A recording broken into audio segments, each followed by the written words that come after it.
హెబ్రీయులకు రాసిన పత్రిక 13వ అధ్యాయము 4వ వచనం.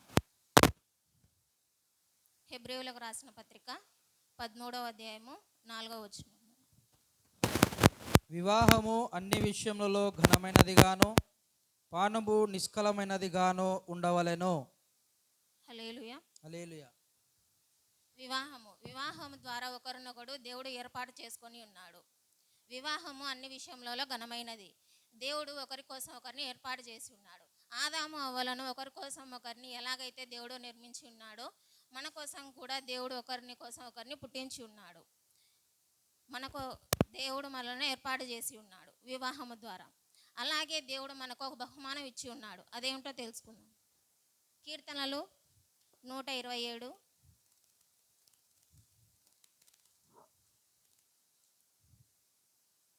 3వ అధ్యాయము.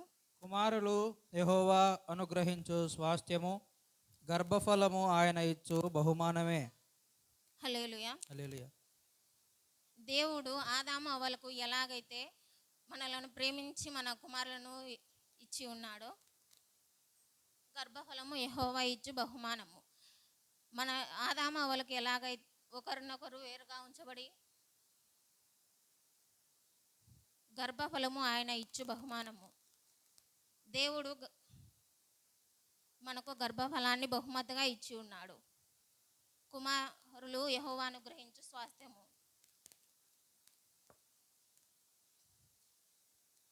దేవుడు బహుమానాన్ని మనకు దయచేసి ఉన్నాడు. గర్భఫలం అనేది ఎంతో ముఖ్యమైనది మన జీవితంలో.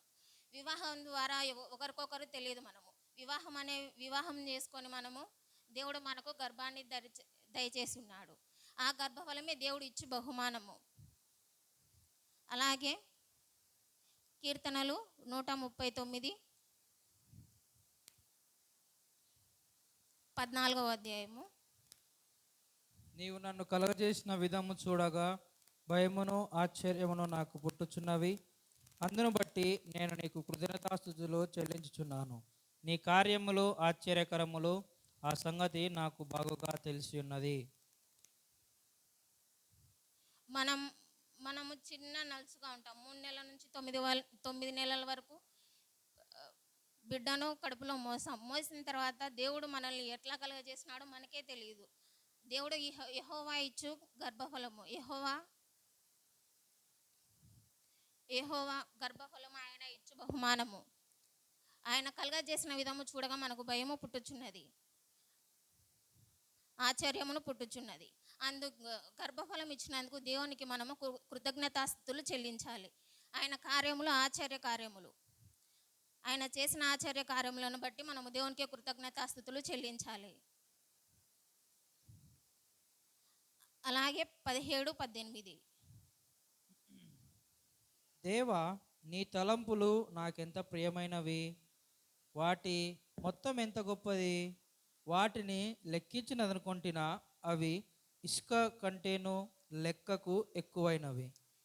దేవుడు మన జీవితంలో ఆశ్చర్య కార్యములను మనల్ని పుట్టించినప్పటి నుంచి ఇంతవరకు మనము 1, 2 అని మనం లెక్క వేసుకొని చెప్పలేము.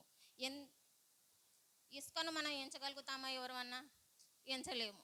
అలాగే దేవుడు మన జీవితంలో చేసిన ఆశ్చర్య కార్యములను కూడా మనము లెక్కించలేము.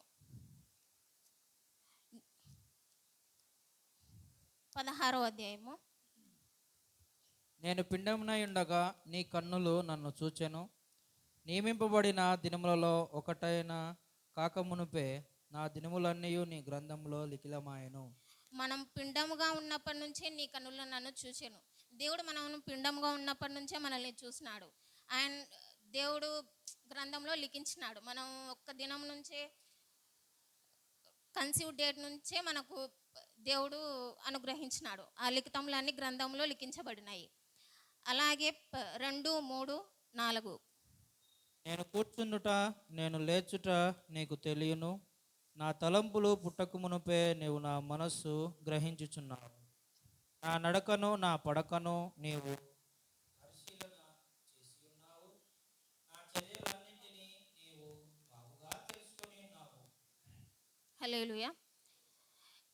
మనం పిల్లలకి చెప్తాం కదా, ఏదైనా అబద్ధం చెప్తే దేవుడు కొడతాడు, దేవుడు చూస్తున్నాడు అని చెప్తాం కదా. అలాగే దేవుడు కూడా మనల్ని చూస్తున్నాడు, మనల్ని కూడా గమనిస్తున్నాడు అని మనం తెలుసుకోవాలి. మనం కూర్చున్నప్పుడు, లేచినప్పుడు నాకు తలంపు పుట్టక మునిపే నీవు నా మనసు గ్రహించి ఉన్నావు, నా నడక పడకను నీవు పరిశీలన చేసి ఉన్నావు, నా చర్యలన్నిటినీ నువ్వు బాగా తెలుసుకొని ఉన్నావు. నడక పడకను నా తలంపులు అన్నీ నీకు బాగా తెలిసి ఉన్నవి. దేవుడు మనం కూర్చుండుట, లేచుట, ఇప్పుడు మనం ఎక్కడ ఉన్నాము? యెహోవా మందిరంలో. దేవుడు మన పక్కననే ఉన్నాడని మనకు తెలుసు. 5వ అధ్యాయము. వెనుకకును ముందుకును నీవు నన్ను ఆవరించున్నావు, నీ చేయి నా మీద ఉంచి ఉన్నావు. మనము నడక పడక నీ ఆశ్చర్య కార్యములన్నిటినీ నా నాలుకకు రాక మునిపి అది పూర్తిగా నీకు తెలిసి ఉన్నది. అలాగే మనకు వెనుకకు ముందుకు నీవు నన్ను ఆవరించి ఉన్నావు. దేవుడు మన పక్కన వెనుకన మన చుట్టూ ఉన్నాడు. అలాగే నీ చెయ్యి నా మీద ఉంచి ఉన్నావు. దేవుని చెయ్యి మన మీద ఉంచి ఉన్నాడు. దేవుడు మన లేరులే, మనల్ని చూడలేదులే అని మనం అనుకోకూడదు. మనం చేసే ప్రతి ఒక్కటి దేవుడు చూస్తుంటాడు. పిల్లలకి చెప్తాం కదా, ఏదైనా అబద్ధం చెప్తే దేవుడు చూస్తున్నాడు, తప్పు చేయొద్దు అని చెప్తాం కదా. అలాగే మనం కూడా దేవుని గ్రహించుకొని ఉండాలి.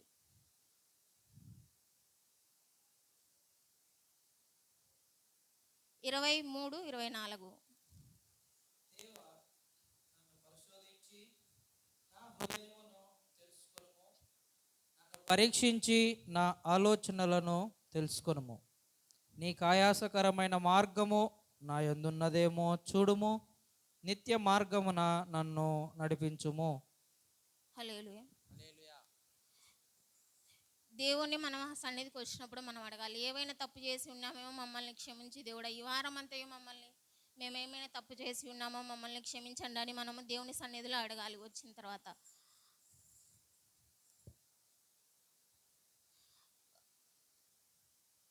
ఒక ఒక పాట ఉంది కదా, దేవుడు చేసిన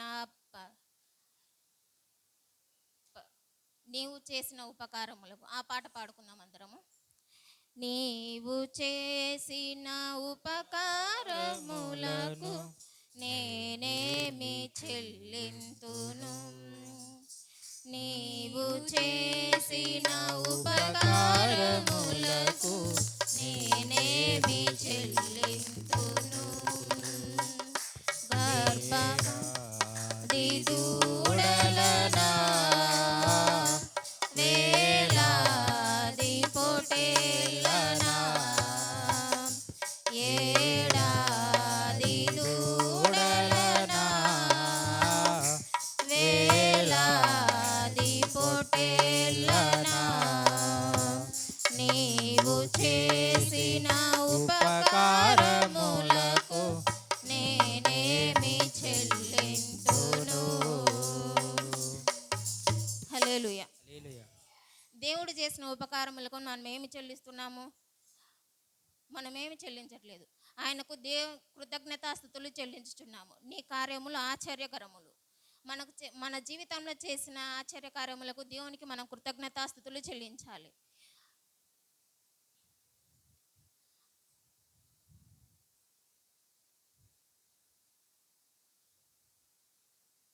హల్లెలూయా.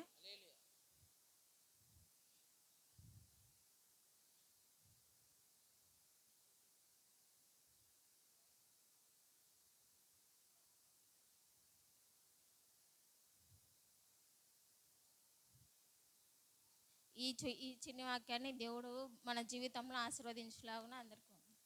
హల్లెలూయా, హల్లెలూయా, హల్లెలూయా. మరి సియోన్ యొక్క వివరించినటువంటి కీర్తన